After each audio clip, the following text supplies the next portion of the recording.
Good day and welcome to the Power Up.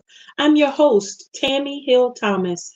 Glad that you're joining us as we get equipped, empowered, educated, and elevated together. Let's jump right into Inside the News. Today, we want to share some important global information as we extend our prayers and thoughts, those good vibes across the water, and to our family here and neighbors next door. Our Kenyan brothers and sisters have experienced massive flooding, not just enough to cause torrential damage, but they're still being impacted today. There have been multiple deaths that have been experienced, and the Kenyan Red Cross is requesting assistance in dire need. They've rescued more than 188 times. That's almost 200 rescues that have just been done since the onset of this horrific incident. We want to remember that those who live next to us and work with us that might have Kenyan family members are also feeling the burden. How important it is that we come together as one human race. So let us think about how important it is during this escalated extreme natural disaster, this situation that is impacting other humans where they need assistance. They find themselves submerged every day in heavy rainfall. Nairobi, in particular, has experienced torrential flooding that again has impacted many of their residents, the entire nation. We also want to extend our hearts to those in Tanzania. More than 155 people in that country have been pronounced or found dead. At least 200 have been injured from flooding in that area. They say the deaths and the damage to crops, the homes, the property, the infrastructure, bridges and highways, even the railways have been damaged. There, the UN's Office of Coordination of Humanitarian Affairs is doing all it can to help the affected more than 100,000 people in that country. So we continue to make sure that we lift Kenya. The railways that extend all the way from Kenya to Tanzania have been suspended. So in both areas, all because of the rain that has already fallen and what they're continuing to experience as a nation. So, yes, we extend and think and do what we can to hold up our family members across the water. Family, get educated on what information and how you can learn from the resources and be a difference where you are. A lot of us deal with family and even work in remote locations across the water. So while we might be highlighting Kenya and Tanzania this morning, we continue to also think about those in Ukraine, those in Israel and Palestine, where there are active wars taking place. And we extend our hearts to those in Haiti and Sudan, of those who find themselves in harm's way on a regular basis from war torn areas of gang violence where humanitarian efforts are blocked. So we just want to elevate here at the Power Up how you can make sure that you're a resource and retain knowledge of active events. News and the media want to make sure that you are educated. Tap into all the resources around you. And most importantly, find out how you can make a difference. If you have families in those countries, maybe even here in these United States, where we're dealing with hurricanes and tornadoes, where we deal with flooding in massive areas as well, be kind, be supportive, be a resource. Remember, any donations that you make, even to local grassroots agencies and nonprofits, are tax deductible. So there's that win-win. Come on, give from the heart and write it off. It is important that we do what we can to make a difference. Stay powered up, family. Know what's out there happening, not just in your community, but globally, as we all occupy this planet, that we need to generate it's more so that it's prepared for our children, children's children, and the generations to come. We hope this information was helpful, that our hearts are extended, and that folks know we're going to do all we can to keep our audience educated so we can be the difference. Family, we're going to continue with information sharing and add some inspiration as well with a wonderful special guest that's coming. So stay tuned. There's more after this. What's up, family? It's your girl, Terry Y. Hicks, one-fifth of the amazing queens of empowerment from the Empowered Morning Show. And I am here to personally invite you to join us for the premiere of our brand new show, Queens of Behavior. That's right. We have a brand new show coming out. And before the world gets to see it, we want you to see it. So join us April 27th at 8 p.m. in Douglasville, Georgia at Studio T on Chapel Hill Road for the premiere of Queens of Behavior. It's a red carpet event, so make sure you dress for the occasion. We can't wait to see you there.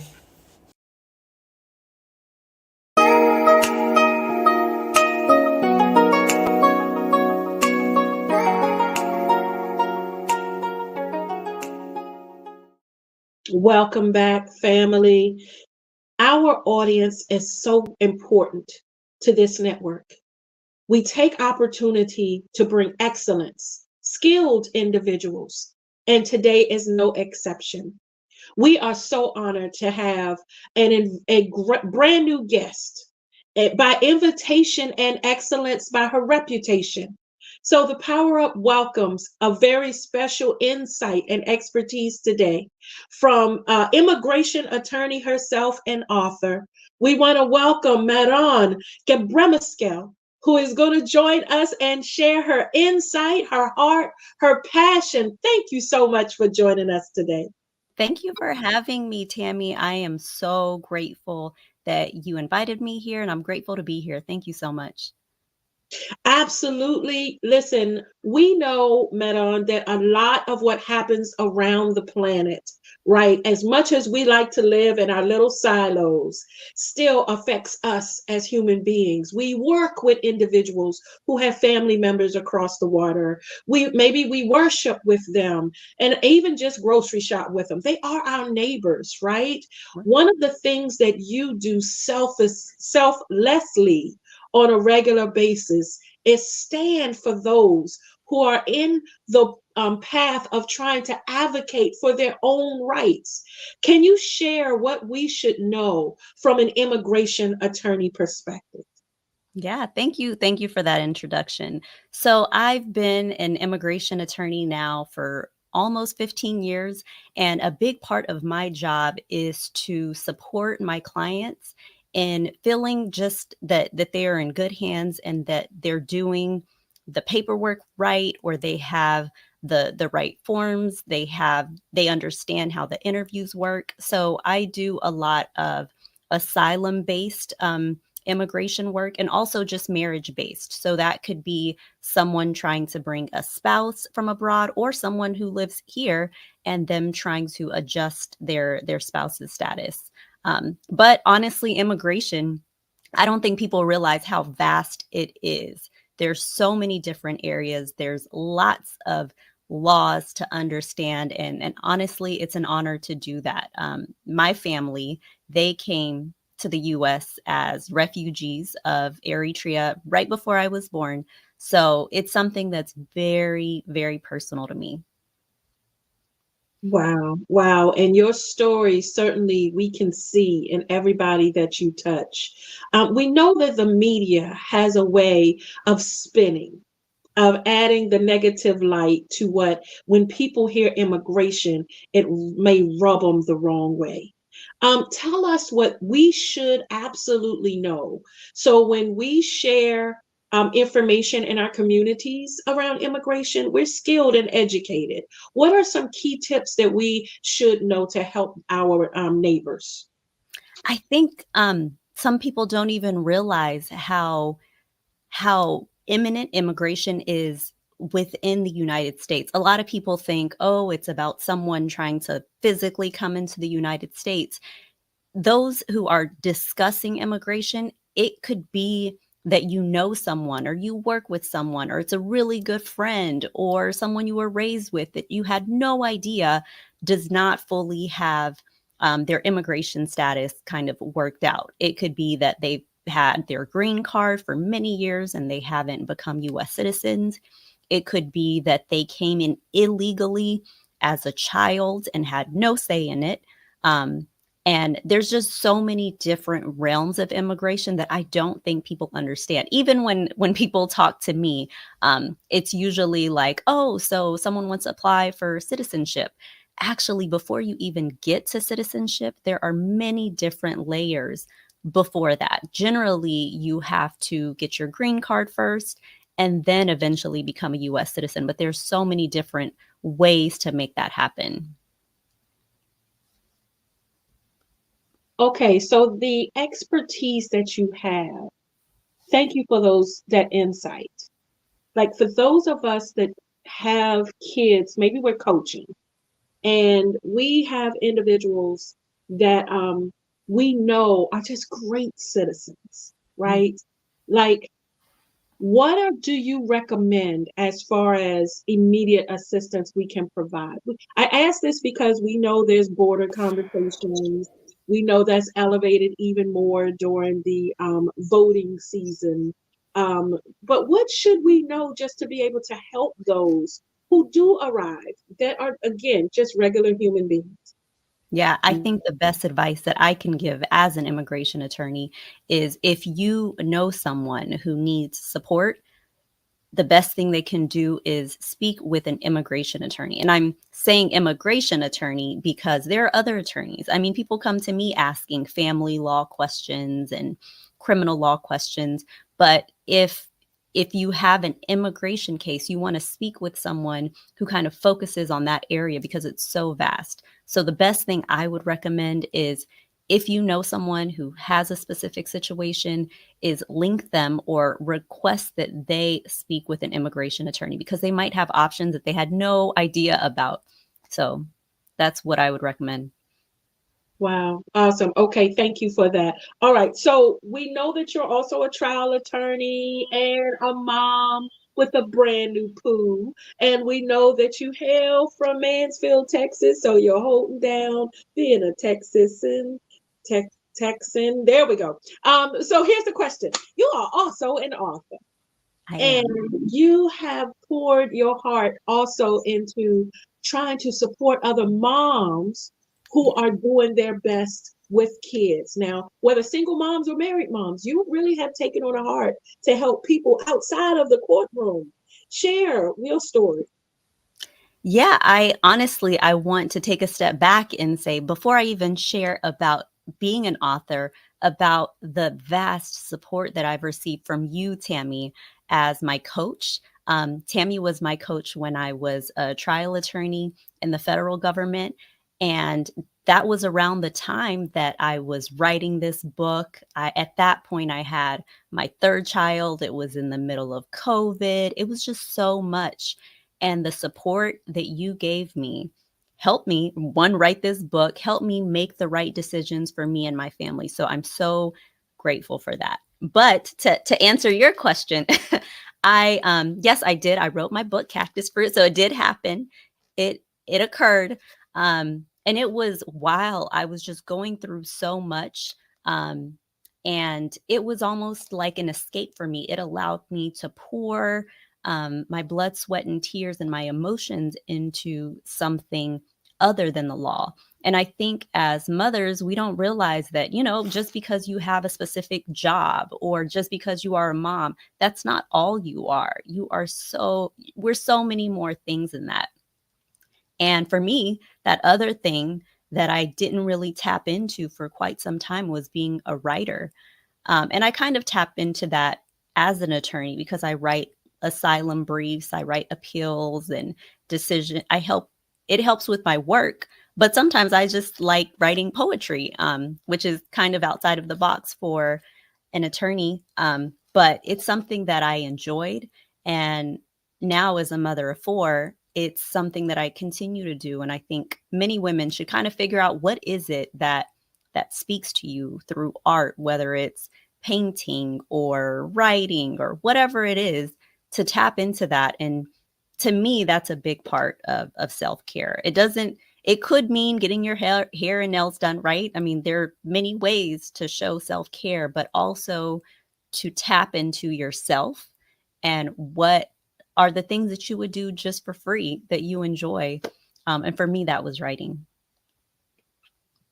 Listen, and thank you for pouring into those pages, because yes, the book is available on Amazon, and there are people who are certainly now inspired to say, poetry can lift you out of many situations.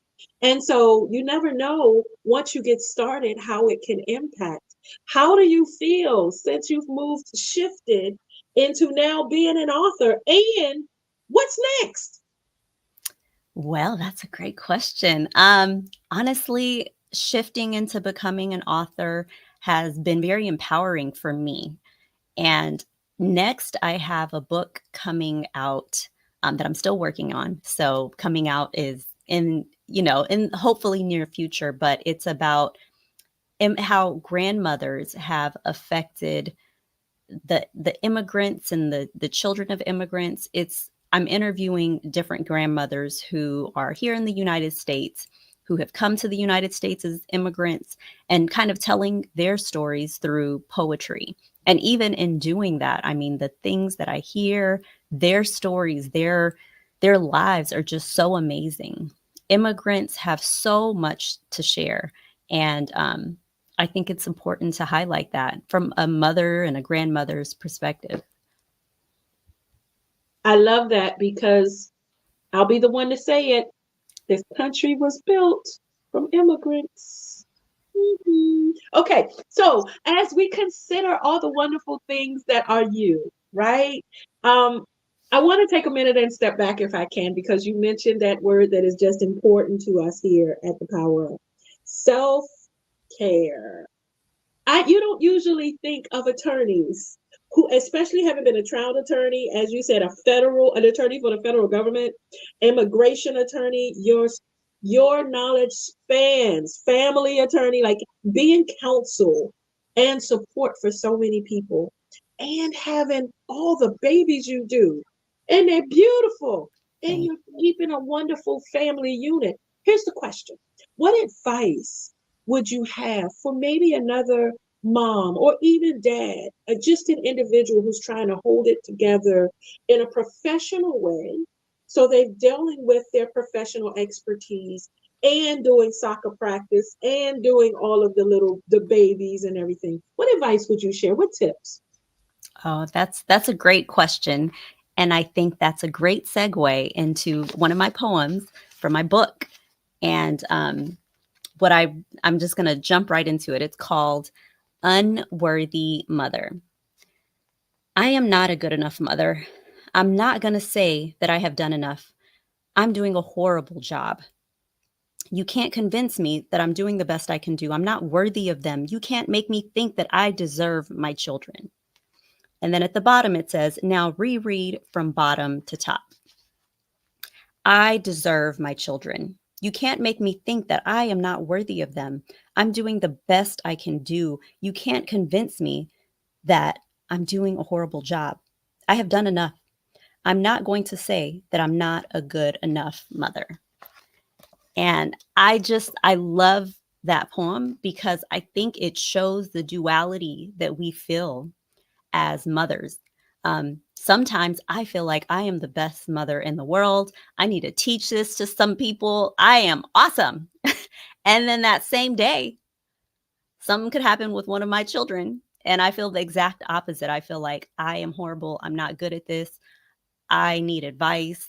I'm going to ruin my kids' lives. I'm just horrible in that same day. And I think that happens to all of us as humans. Even if you're not a mother, it's just a human trait where we're just constantly, there's the back and forth of, I'm not good enough, I'm not worthy.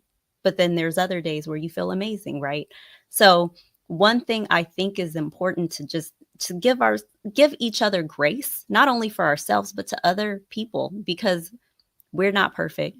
We are doing our best, and we will make mistakes again and again. And it's part of life and living.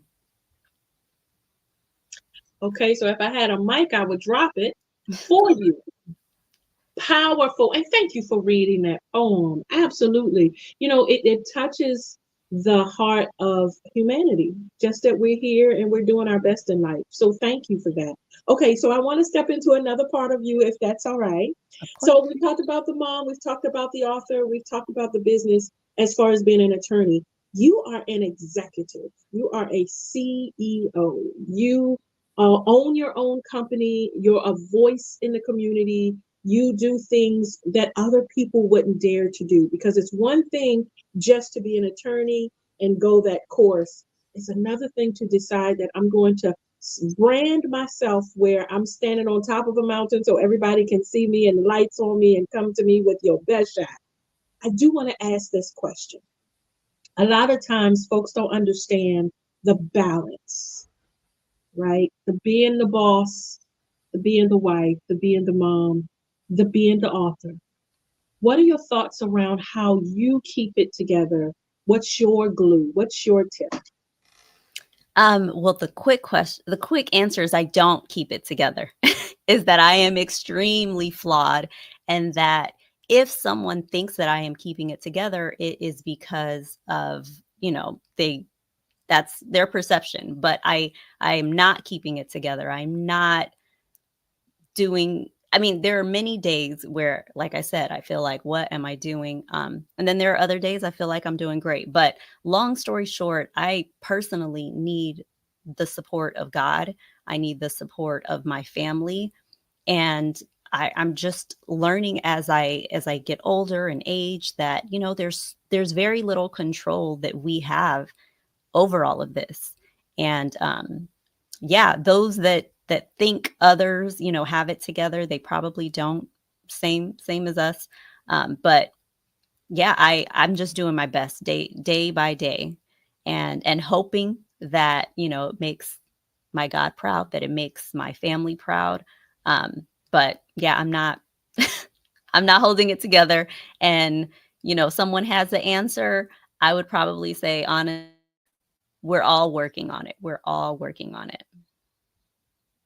Yeah, and I think that's the answer, right? Just quitting isn't an option. The calling is bigger than what we deserve or what we think we're worth. And still, yet, if because here's what I heard that I love, that you feel like you don't have it together, but yet you're helping people that definitely feel like they don't have it together and they're seeking advice from you. And so all we can do is the best with what we have. And I just want to thank you for your work, because your humility is so admirable. I know the lives you are touching, I know the platforms that you're on.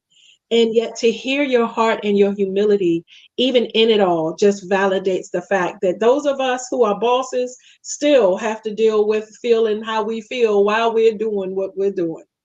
Yeah. Yeah. And honestly, I mean, I know it's sometimes called imposter syndrome or whatnot. Sometimes I just feel like, yes, I probably have imposter syndrome. But at the end of the day, I just think we're all a work in progress, and we're all working towards something, right?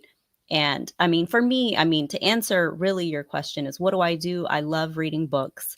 I start my day before I even get on social media, I make sure that I read a morning prayer on my phone. And then I do a gratitude journal on my phone. And these are the things that I realize, like, because I have 4 kids, it's difficult to get a pen and a paper and do it. So I just have the date, and I do the gratitude journal of just quick things from the day before that I'm grateful for. I try to make a point to walk at least 20 to 30 minutes a day before I start the day. And to write, just basically, I try to make sure that I live my life in a way that makes me happy and that works for me. And if it's not working, to try to reevaluate things constantly. Man, listen, self-assessment is everything, right? We can grow when reevaluation happens, evaluation. And thank you, because you just dropped some key tips some folks may have never heard of. How about that everyday gratitude journal? That might be new for some folks. Where did that come from? What thought? I mean, what sparked that? That's awesome. Yeah, honestly, I read a lot. So and when I say read a lot, I probably should say I listen to a lot of books because I do Audible and Libby. Um, and it makes it easier for me to read and to, just get new information. And I've read the importance of just showing gratitude every day. And from that, like I said, it's usually kind of recommended that you have a journal and you write in it. And I want to do that, but I can't because of my time and my life. But what has worked for me is saying I wake up in the morning quickly. When I say a morning prayer, I just Google morning prayer. It could be something very short, and then just do a quick 4 or 5, a list of things that I'm grateful for from the day before. And I've done it now for about 2 or 3 years, and it's helped me start the day on a more positive note. That's phenomenal. Thank you for sharing that. Maran, you are such a gift to the world. Not just to everybody that you're representing in your excellence in every courtroom that you stand in, but in taking the time to work on another book and pour more into people, that is phenomenal. And I appreciate you sharing your tips today. You mentioned walking every morning. You mentioned making sure that you spend time on you. And that certainly is a message we want to leave with everyone. Okay, so I don't want to end this interview. I just love having the opportunity. I know how precious and expensive your time is. So I do want to honor that. But before we let you go from the Power Up, we also know that you love people. You are a people person. That is one of your superpowers. So I do want to ask, if there's someone watching, maybe not dealing with immigration issue, but just having a loss, or dealing with brokenness, or whatever space they might be in, what would you like to share with them to give them hope? I say hope and relief comes in different ways for different people. I think it's just important to sit back with yourself, to be outside, to walk, to think about it, to be honest with your feelings.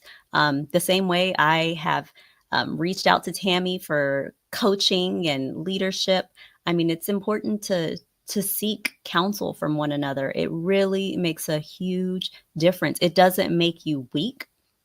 Being vulnerable is not a weakness. It's actually a strength. It's a very empowering strength to have. So I just recommend just taking a step back. I always think of this even in putting together my career path and my life plans, is working backwards from the things that are important to me and that are important to you. And then going from there, don't just put yourself in the circumstances. Of course, it affects your life, right? But think of, these are the things that I want, and these are the steps I can take to make that happen. Understanding that, yes, you do not control everything, right? We don't control everything, but we can lead our lives to the direction that we want. And I want everyone to feel empowered and know that you're not alone. We're all working on it, and you can do it. You can make yourself, you can live the life that you want to live if you believe in yourself. Wow. Thank you so much. My very, very special guest today, immigration attorney, author, human rights advocate. Listen, she's a mentor. She herself, family, is a coach. So know that there's access to this wonderful attorney. And as she said, she's not just an immigration attorney. She answers family questions. Whatever you might have, feel free to reach out to marronglaw.com, marronglaw.com. Maran, to all, we thank you for being the gift you are and for sharing your insight and your transparency today. We hope to have you back. Family, stay tuned. We're not finished. There's more after this.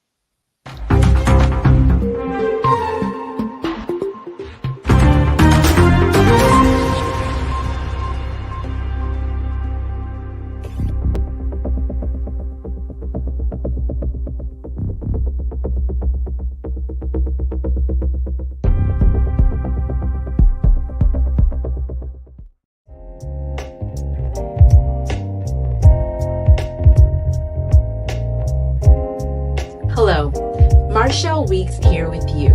And today we're going to talk about the connection between financial stewardship and our faith. How can we as Christians in business manage our finances in a way that honors God and serves His kingdom? Financial stewardship is more than just handling money wisely. It's about recognizing that everything we have is God's and we are merely caretakers. Psalms 24:1 reads, "The earth is the Lord's and everything in it." So from this, we have to know that we are to handle all things with care, reflecting our values and commitment to Christ. So we will budget with integrity, avoid excessive debt, and give freely. 2 Corinthians 9:7 reads, "Eternal God, all that we have comes from you, for everything belongs to you, O God and Lord of creation and our salvation." Financial stewardship. We depend on God totally, as all we have comes from Him, our ideas, inventions, our profit, so we are cheerful givers. Just like we may have a business plan, God has the ultimate plan, and we are part of His holy org chart. We cannot take for granted that He has blessed us to be a blessing. After all, if we are faithful over a few things, He will make us ruler over many things. Have you reviewed the structure of your org chart or counted your blessings? Do you see growth? Stewardship extends to how we treat people, customers, business partners, employees. Are we communicating? Do we provide safe working conditions? Do we foster an environment that makes people want to find out who God is? Embracing financial stewardship in our business compels us to act with integrity, generosity, and a deep sense of responsibility. It can't just be about the bottom line. It's about making a positive impact that reflects the teachings of Christ. Managing our finances well allows us to be more effective in our ministry and service to others. Yes, your business, my business, is our ministry. Let's continue to seek wisdom in how we manage our resources and make financial decisions that honor God and help those around us. You've been empowered because you should prosper.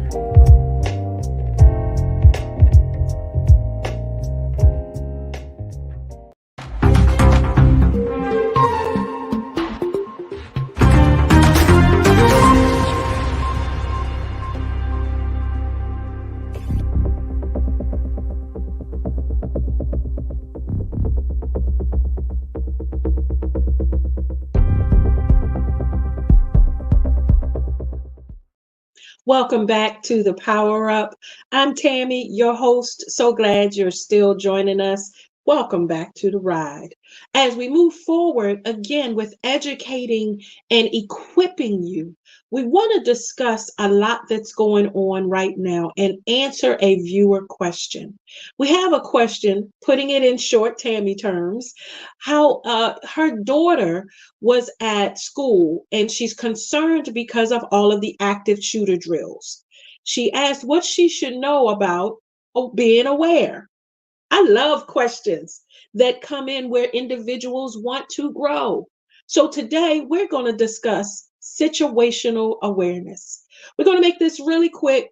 There are courses that you can take. You can even get certified in how you can be the difference when the situation gets critical. But there are some things grandmas can notice with what's going on with their teenagers that might be happening in the household, depending on your profession, the people you work with, or even if you're sitting in church or in the grocery store. Sadly, that's the day we live in. There are mass shootings, yes, in our places of worship, yes, in grocery stores, just from individuals doing their regular life activities. And our babies have to deal with active shooter drills. And understanding that young kids who are stressed or whatever they might be dealing with in mental capacities, that population of teenagers and our youth are so vital. Peer pressure is so important to make sure that we remember, listen, we dealt with it. So when we get older, we've got to make sure to remain that much more sensitive. But let's answer the viewer question. What should she know to be aware? So I want to share some tips as a law enforcement chaplain. I am one who also travels and trains on situational awareness with law enforcement. And so I'm just going to share a few tips that can be helpful. The one you should know the most, just in case all this information escapes. Remember this: follow your gut. See something, say something. We don't have the ability in a moment to investigate and figure out if something that's questionable is a concern or if it's just regular. In other words, if somebody leaves a paper bag in a place of public transportation, you can't assume there's just a cupcake in it. New day. All they ask, though, is not that you panic, but that you say something. Have resources, including numbers, available to you, non-emergency and emergency, just in case there's something that you see that can help after you pass. Okay, follow your gut. If something does not feel right, don't continue in the manner you're continuing in. Get back in your car and drive away. There are other grocery stores. You can worship online. It's okay to allow your instincts to drive you. Okay? Just remember, there's that wonderful flight, fight, or fear, that freeze that's in you, that autoimmune system that gives you that what you need to do in the moment, how to respond and react. But when in doubt, it's okay to say something and let someone that's professional figure it out. Wouldn't it be safe to just know it's a cupcake that they looked at? Better safe than sorry. So follow your gut. Tip number one. The other thing as a tip I want to share is be very clear of verbal and nonverbal body language. Okay? Be observant. No physical, behavioral, psychological, and you don't have to be trained and certified in these areas. But if someone is speaking to you and you know them well, and the conversation that you're having is not how they normally speak, that's something to elevate. Not that they're going to go around harming anyone, but shouldn't you be able to be a help to your neighbor, to your friend, to your coworker? That happened one time with me on the job. I just happened to see a coworker and I said, "Why are you turning blue and purple? Your face is a different color." She said, "I'm just hot." I said, "Okay, just hot, but you're going to the emergency room. You're going to the nurse's unit. I get you just hot, but you're turning colors and this is not your usual color. Come on and let's just get checked out to make sure you're okay." She later came back and said they told her it could have very well been a heart attack that they prevented. See something, you follow your gut. Be okay noticing verbal and nonverbal and body language. If someone is a regular speaker and they're stuttering, know that that could be a sign of a stroke. It could be the sign of something more going on. Again, you're not the professional to diagnose, but you can sure say, "Hey, are you okay? You don't seem like yourself. Let's step out the room for a minute. Let's talk. I just want to check on you." My brother, my sister's keeper. I do want to share one more tip with you, and I want to remind you of one thing. If you're not a doctor, if you're not a counselor, if you're not someone trained in emergency response, do not feel like you have to approach someone who is clearly in a traumatic space. Let me help you understand how real post-traumatic stress disorder is. Right? How real schizophrenia and other mental health illnesses are. Think about it this way. When you're having a bad day and everybody comes to you, there are times when you just don't feel like dealing with people. When you're tired, you may be under the weather. It's hard to get out of bed. You're not at your best, right? Maybe when you're in bereavement and had to bury your loved one. That's not necessarily a day to expect you to paste on a smile and want to go partying, right? We have different moods and different attitudes that we deal with. So certainly we should respect someone else who's in a different mental space. Because what's real to you when you're hurting, when you're crying, when you're sick, is what's real to that individual. Wherever they are mentally is real where they are. Why we should be sensitive to veterans who have served in wars, because it might very well be they may be dealing with something where they're back in that traumatic situation. One of the reasons that it's important to care for our law enforcement who have to see these type of situations all the time, the support they need so they don't bring that back home to their loved ones, right? Same thing you need when you deal with poor customer service and you are hot after you hung up the phone. Anybody that now touches you has to deal with that. Being sensitive, being aware, not for us to treat and diagnose, for us to be there and care. I want to share though for someone who feels like that you might want to pursue. Tami, you said I can be helpful. You said that there's training that's possibly out there. Consider mentalhealthfirstaid.org. That is an actual certified program by the National Council of Mental Well-Being. You can be mental health first aid certified. I am. You take the course, it teaches you how to address someone who might be inebriated. That's someone who might be drunk or high, hallucinating because they have too much prescription medication in them, right? You don't know the trigger or the cause. And in the moment, don't we care to get them help? Not to crucify them, but to help. Consider how you can grow in your skills, being in your community, being now certified in your church so you can recognize the behavior and know what steps to take. You know when to assess risk for harm, when to listen non-judgmentally, when to give reassurance and information, when to encourage for appropriate professional help, and even when to encourage for self-help and support, and when to call for emergency assistance. Some things are just out of your hands. But when you're trained, you can be a difference in your community. That coach who can help that teenager who might be considering harming themselves or others, right? How you can help that loved one who's dealing with that diagnosis that just they can't take anymore. Family, consider mentalhealthfirstaid.org.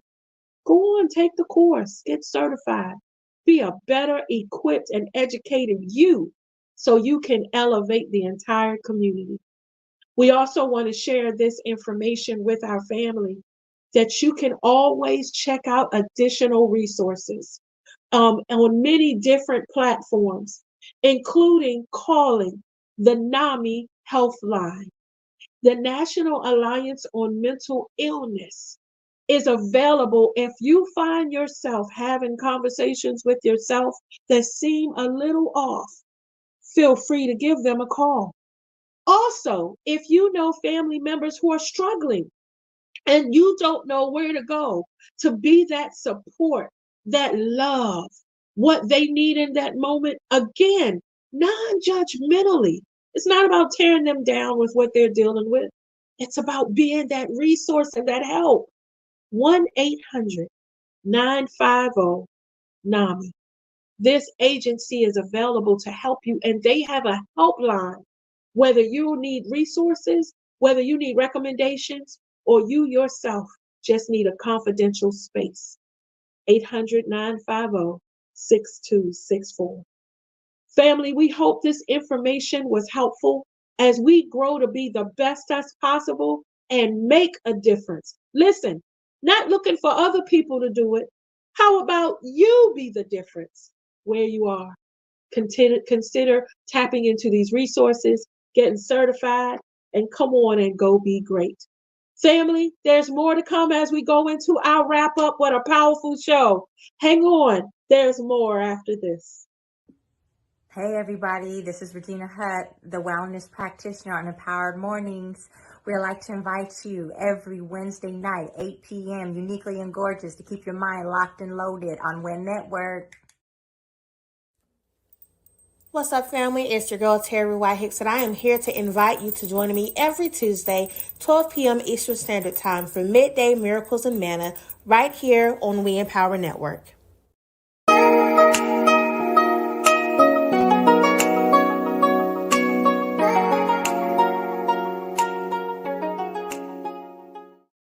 Welcome back, family. I'm Tami, your host. Time for our wrap up. What another very informative show. Thank you to our production team for all that they bring to increase the knowledge of the world, not just one particular individual or type of ethnic background, but to make sure we all have the same level playing field. We're all equipped and educated to empower and elevate. We started with Inside the News, where we educated everyone on what the issues are by our Tanzanian and those overseas experiencing flooding. Tanzania is experiencing in a horrible way torrential rains. And we have to remember our family in Kenya, because weather is something no one can control. They're already dealing with flooding where hundreds have died and hundreds of thousands are impacted. Can you imagine the little bit that you had being washed away? Humanitarian efforts in that area are very hard. They're asking both countries for assistance in any way. Knowledge is power. Know that our brothers and sisters across the water matter to us. We also continue to elevate those in Sudan and Haiti, as well as those in war-torn lands where we need peace to abound. May you all, wherever you are, know that we care at the Power Up and will always be a voice elevating what's right and information with non-judgment here. We also welcomed, what an amazing powerhouse, the attorney, our special guest, Marron Gebremeskel, who is an immigration attorney and author. Family, she is a human rights advocate in every sense of the word. Such a selfless attorney, but a fireball in every way.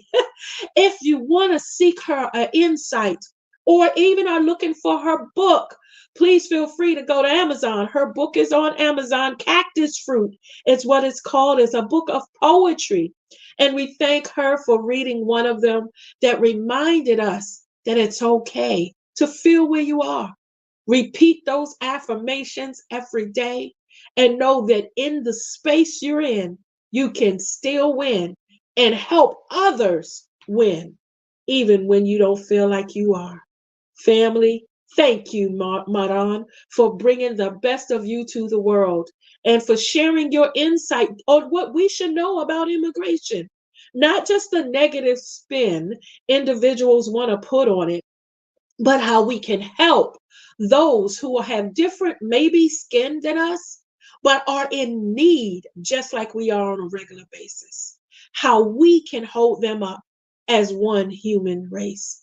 Because here in these United States, we all were immigrants, unless you started as a Native American. So as this land was built from all the different, they call it a melting pot, as we all come from different diverse parts of life, that's what makes us great, that we all have the best of each other to make us all one. Feel free to reach out to Marron with any questions. Just understand, the sister is a bad attorney. We also finished our show with a powerful segment on situational awareness, responding to a viewer call. Thank her for sharing her heart, as with many parents. You know, it's not hard to know that our children could be in harm's way. When we take them to school, that there's possibility that one of the kids around them might have a gun. and with a bad day decide they just want to walk the halls. We have history, even recent history, of school shootings. So we understand your concern and asking, how do I stay aware? Some of the tips: follow your gut. If it doesn't feel right, smell right, look like right, even if you just question it, go ahead and say something. It's not for us to investigate and decide we're going to step in the way of the professionals, just for us to elevate it to them. You can even call local non-emergency phone numbers. You don't have to just hit 911, but understand they're going to ask, what's the emergency? So if it turns out that it's not, they don't have a problem transferring you to your local non-emergency number. But already having it can be very helpful. So you're not bombarding 911 when they get overwhelmed with those car accidents or those emergencies and everyone's calling. Know your non-emergency number. Also, remember body language, verbal cues. Remember that if there's something that just seems off with someone, especially that you might know, be that friend, be that help. You might very well save a life. Consider getting mental health first aid certified through the National Council of Mental Well-Being, mentalhealthfirstaid.org. Why not?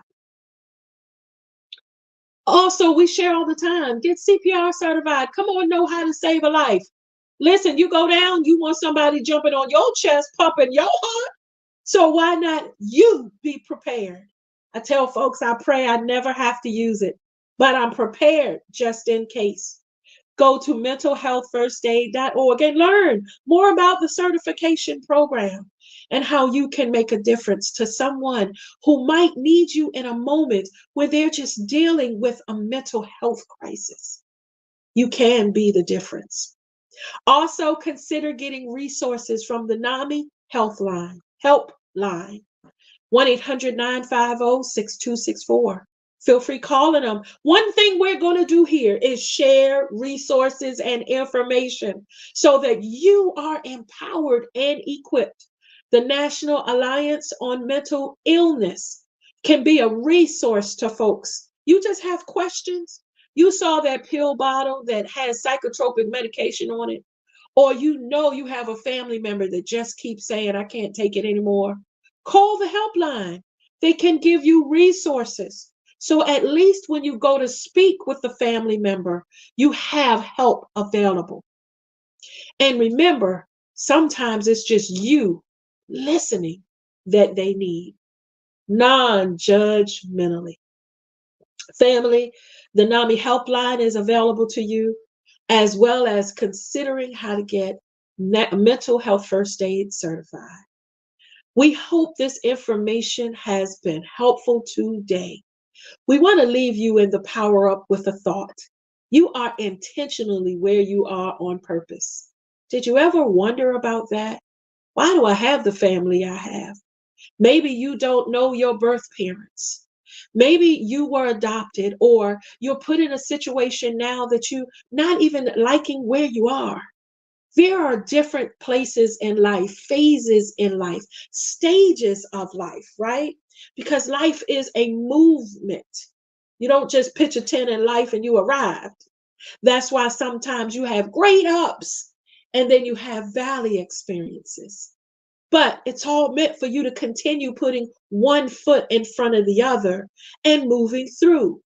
If you pitch a tent in the wilderness, you'll never see what the other side has waiting for you. Yes, the wilderness might seem dark, unfamiliar. Yeah, your desert place is definitely going to feel dry, might even be surrounded by death. You're trying to figure out why you're in your third funeral in a month. You never know why. But here's the thing. You are the difference in it all.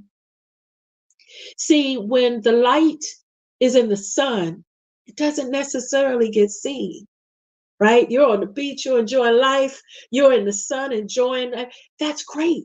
You're in a wonderful space, emotionally, right? Physically, maybe mentally, and just enjoying the moment. The question becomes, when it's dark, How are you responding? What can you say in the moment or do that can be a powerful shift, not just for you, but for someone else? That is one of the strengths and characteristics in leadership.